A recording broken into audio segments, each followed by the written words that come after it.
Hey folks, Robbie Payne with Chrome Unbox coming at you today with a very special unboxing of the ASUS C302CA. This device was codenamed Cave in its development all the way back since July, since we've been tracking this device.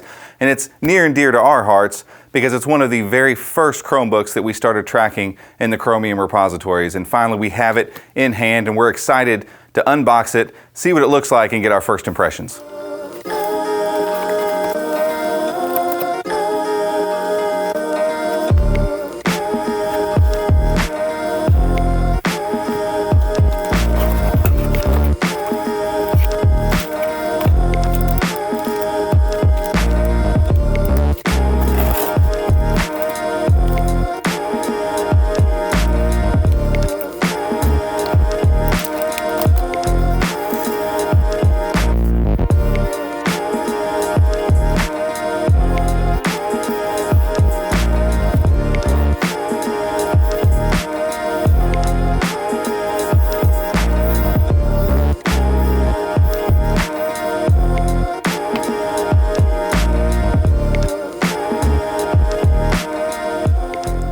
So let's take a look at this guy. We can see from the unboxing initially, it's incredibly thin, but nice kind of sharp corners that are slightly rounded. If you have a MacBook Air around, it's going to be very similar to that. Across this side here, we've got one USB Type-C, the volume up and down, power, headphone microphone jack, side firing speaker. They're not also bottom firing, they're just side firing. Across the back we have a dual hinge, not a single hinge like we're seeing on a lot of convertibles. And across the other side we have the other side firing speaker, micro SD card slot, and an additional USB Type-C. Both of these will be useful for charging and for video output and any other thing you want to do with your USB. We have a lip across the front to help you open it, and because it is Skylake, this one is the Pentium model, there is no need for fans, so we've got some screws and some feet, and that is all. Let's talk about specs real quick before we continue. This particular model is rocking the Skylake Pentium, 32 gigs of internal storage and 4 gigs of RAM. And what we're pretty sure of at this point is that this device will be the base model at $499. Now, there was a leak with Newegg releasing a $499 model with 64 gigs of internal storage and the Core M3, but we're pretty sure that was probably a mislabeled listing and or a misprint, and likely $499 is going to be the starting point for the Pentium, and it should actually perform quite well, and we'll talk about that in just a second. All right, so we'll open this guy up, talk about what's in here real fast. Take this off and get my... All right, so we are met with a 12.5 inch full HD display. And the reason this guy should perform a little bit better than the other Pentium in the Core M line that we've seen before, which is the HP 13, is because it's only a 1920 by 1080 display versus the 3200 by 1800 display on the HP. So it's basic math. When there's less pixels to push, a processor can actually behave a lot faster. The display is pretty bright. We're under a lot of lights here and you're not seeing much glare off of it. It's 300 nits specifically. It is a 16 by 9, like I said, 12.5 inches diagonally. Bezels are under control here. They look pretty good. Not terribly small, but they're not huge and chunky like we've seen on some convertibles up to this point. We have a backlit keyboard. Again, under the lights, that's going to be a little bit difficult to see, but I'll crank it up for you and we'll tilt it back so you can see. So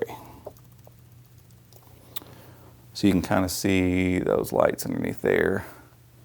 I've had it off screen and they perform like backlight keys should. They help you see in the dark.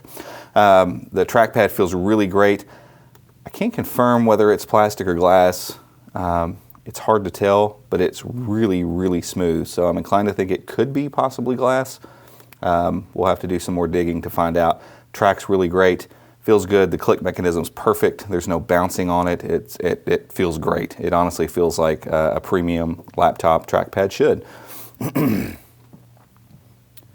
Additionally, the entire thing is all aluminum, so there's no plastic parts here or there, a la the HP 13. The whole thing's aluminum. It feels quality, feels solid. It's thin, it's light. The hinge is a little bit wobbly, nothing close to what the R13 was. There's a little bit of wobble there for a touchscreen.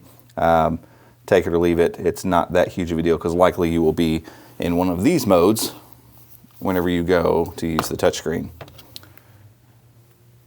And so obviously because it's a 360 convertible, we can go all the way down to tablet mode. And you can see right there, at any angle thus far, this screen looks great. Off angles don't have any issues whatsoever. Pixels look like they're right on the edge of the screen. They look awesome. The screen looks great.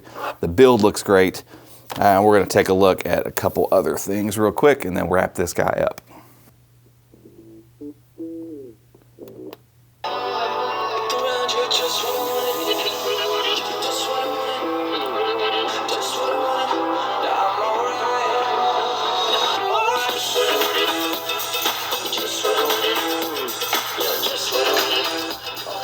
So the speakers are relatively loud. The high ends are nice and crisp. There's a little bit of a boost in the mids, and there's basically no bass, which is not surprising at all.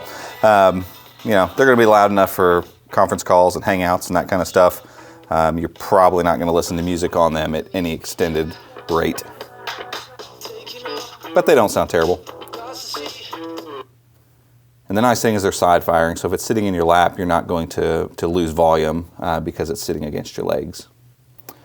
And then last thing I want to do real quick for you guys is to run a quick Octane test. And I'm not even going to log out. I'm just going to run this thing. Logged in with my extensions going and all that good stuff.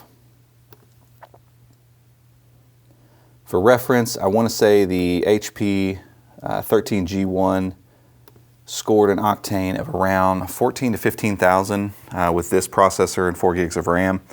Likely we'll see the same number or something close to that of the HP. What we're going to find is that this, at the same Octane score, this device will actually perform and feel faster, likely when we talk about it in the review, than the HP did, simply because, again, it's pushing less pixels. And so Octane really doesn't take into consideration a lot of graphic type stuff. It's more of a JavaScript-based benchmark. And so because of that, it doesn't matter how many pixels you're pushing really whenever it's testing a processor. So the 15,000 we find on this likely will feel way faster than it does on the HP.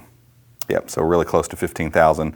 And so that's a good sign because likely only having to push a 1080p monitor, almost 15,000 in Octane, this thing is going to move along just fine. So that's all for today, guys. We're going to take obviously a deeper look, and then this one, in this case particularly, I'll have this thing on the floor at CES, so we're going to be putting it through its paces, really stressing it and pushing it as far as we can to see how the battery does, to see how performance works, to see how the screen does in different environments, and hopefully it feels like it's going to be a device that performs really well, and I hope that between it and the Samsung Chromebook Pro, we'll kind of have, at the beginning parts of 2017, a nice little debate going on which one is the best Chromebook for the first half of the year.